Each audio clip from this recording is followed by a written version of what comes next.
Muy buenas noches, mi nombre es Lady León. En este espacio, con nuestro equipo de trabajo conformado por Nicolás Rosso y Marlene Gaitán, vamos a abrir un conversatorio sobre la temática planteada que son las encíclicas. En este primer espacio, pues voy a darle paso a mi compañero Nicolás para que nos dé su opinión sobre el tema. Adelante, Nicolás. Bueno, muchas gracias, Lady. Sí, realmente es un aporte muy valioso el hecho de que las encíclicas resultan ser a lo largo de toda la historia una reflexión frente a la realidad social, a la actualidad, ¿sí? Eh, Algo que yo rescato mucho de estas encíclicas es que resultan ser actuales a pesar de que han sido escritas a lo largo de todo el tiempo. Recordemos siempre que para poder entender el mensaje de la iglesia es importante entender el contexto en el cual ella ha escrito como sus aportes hacia la sociedad. Y a partir de ese momento nosotros podemos decir, bueno, hay un paralelo entre lo que ha estado sucediendo o lo que sucedió en su momento y lo que sucede ahora. Si ese paralelo nos permite a nosotros reflexionar frente a la gran necesidad de fe, a la gran necesidad que tiene la sociedad de adherirse un poco a los aportes y a las propuestas evangélicas que al fin y al cabo resultan ser el contenido esencial o el contenido más importante de la misma doctrina social de la Iglesia. Entonces, estas encíclicas nos permiten ver cómo la sociedad tiene una preocupación fundamental por el bienestar y la dignidad humana. Y eso es lo que resulta ser importante a la hora de nosotros examinar el contenido de las encíclicas. Por otro lado, también podemos entender esto de las encíclicas como un mensaje que se actualiza a diario. A mí me parecía muy interesante cuando yo leía, digamos, la exposición de cada una de las encíclicas, cómo son situaciones que de una u otra forma se ven reflejadas en el contexto diario, en la cotidianidad. Es decir, no es simplemente un mensaje de un hecho histórico, pues puede que el hecho concreto, por ejemplo, el hecho de la Segunda Guerra Mundial, del muro de Berlín, ¿cierto? Son ejemplos de actos concretos, pero aún así resultan ser hechos históricos que hoy en día pues han tenido su repercusión y a raíz de ello pues también nos vemos afectados. Listo, Nicolás, muchísimas gracias por tu aporte. Voy a dar paso a mi compañera Marlene para que nos dé su aporte sobre la temática. Adelante, Marlene. Buenas noches, compañera. Muchísimas gracias por la pregunta. Como acaba de decir el compañero, es muy cierto, porque la misma palabra lo dice sobre la doctrina social. No solo nos indica que debamos hacer individualmente, sino en lo colectivo, sí, la sociedad. Es la manera como nos enseña eh, ayudar al hombre en ir en buenos caminos, ¿sí? Como el camino de la salvación, que nos indica cómo guiarnos en buenos pasos, cómo una persona se puede transformar en una persona de bien, ¿sí? Porque no solo es un deber, también es un derecho que podemos desarrollar nuestra doctrina social. ¿Sí? Y nos da también a reconocer algunos principios que son muy valiosos para la vida, que es la dignidad de la persona, que todos debemos tener esa dignidad ante una persona, ante la sociedad, la defensa de la vida humana, que es muy fundamental, también son los derechos humanos, que son muy importantes, el bien común, la lucha por la justicia, que ya el compañero lo decía antes, eh, que debemos como tener en cuenta eso, transformar una persona eh, de, de, buen, de buen ser para que de pronto la sociedad lo vean, lo transformen en buenos pasos, es como una guía, ¿sí? Muchas veces nosotros los padres de familia o algunas familias no, de pronto no van a la iglesia, no conocen una doctrina, y los jóvenes de hoy en día van en malos pasos, van en malos caminos. Entonces es muy importante o como recalcarlo ahí, que hay de ahí van los principios, los valores, hay que seguir inculcando los valores. De pronto no solamente practicarle, que enseñarles, sino practicarles, ¿sí? Porque de ahí es donde se transforman buenos seres, buenas personas, no individual, sino lo colectivo, no solamente en lo presente, sino en lo futuro. Siento más o menos es lo que nos da como a entender esa doctrina social de la iglesia. Muchísimas gracias. Listo, Marlene, muchísimas gracias por tu aporte. Por otra parte, pues en cuanto a la pregunta planteada en la actividad, pues quiero dar mi aporte frente a ella en mi contexto, en el territorio donde vivo. Pues yo actualmente vivo en Tumaco, Nariño, que es un territorio y una población azotada por la pobreza, la desigualdad y la guerra. Son aquellos elementos que creo que deben ser aplicados y prevalecer siempre en el territorio en el que me encuentro, como las encíclicas sociales y las encíclicas disciplinarias, ya que hay diversos elementos que hacen como parte de esta y que predominan en esta misma población.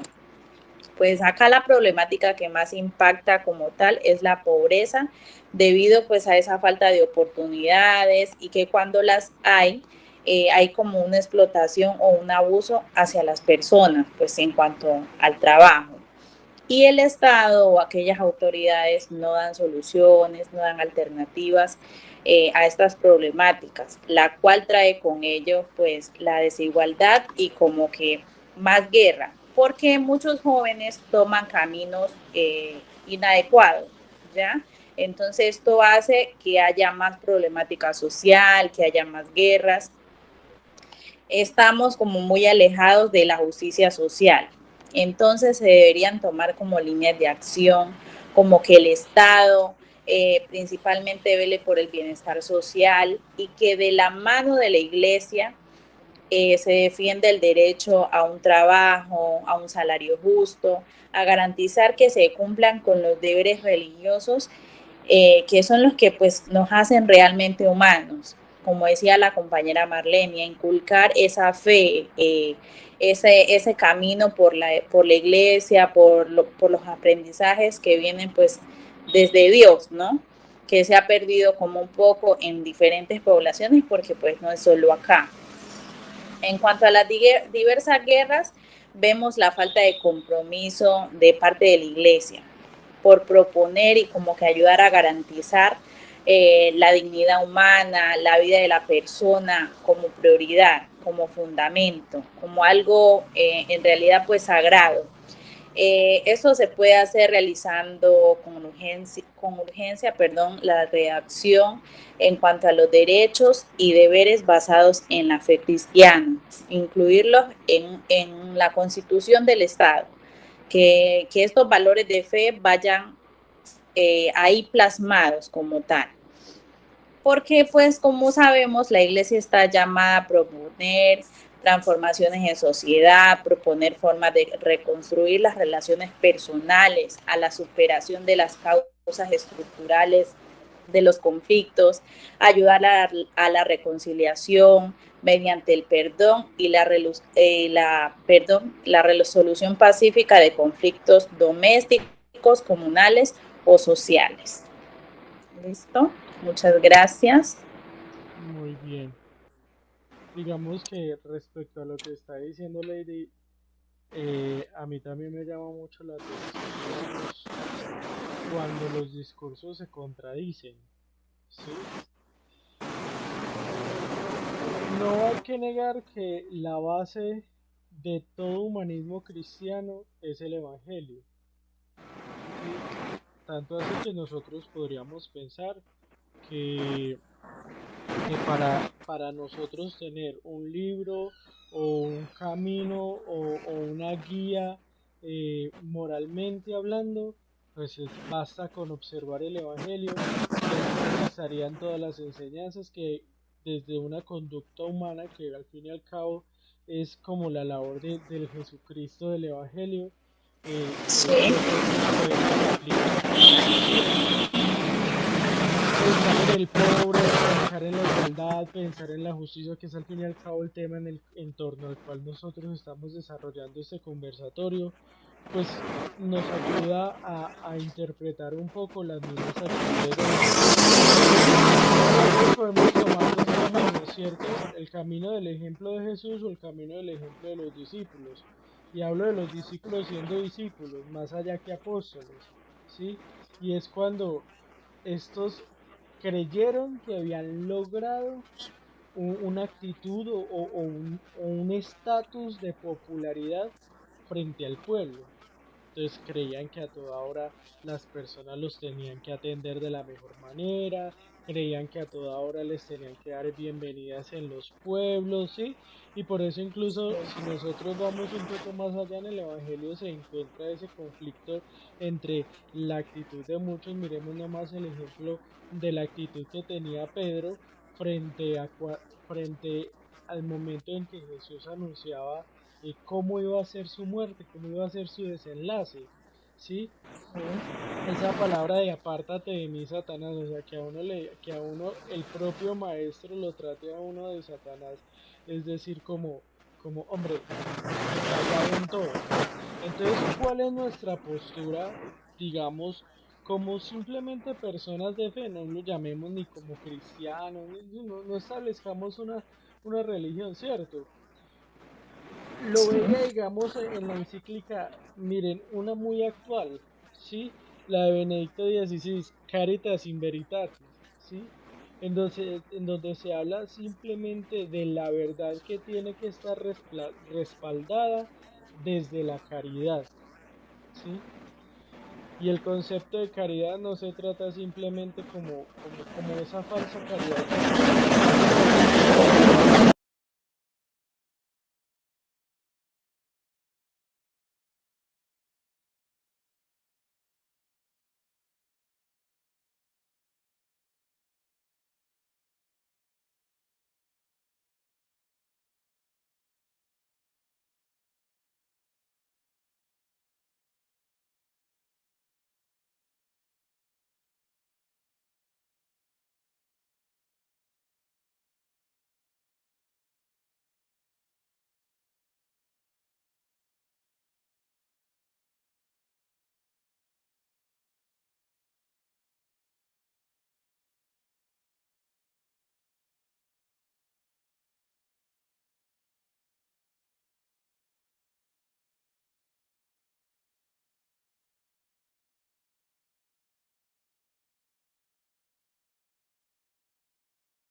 Bueno, agradecemos de todas maneras este espacio en el cual hemos podido expresar como nuestra opinión muy abierta y a partir también desde una actitud muy reflexiva y argumentativa de lo que para nosotros ha sido el aporte de la Iglesia por medio de sus encíclicas desde la doctrina social.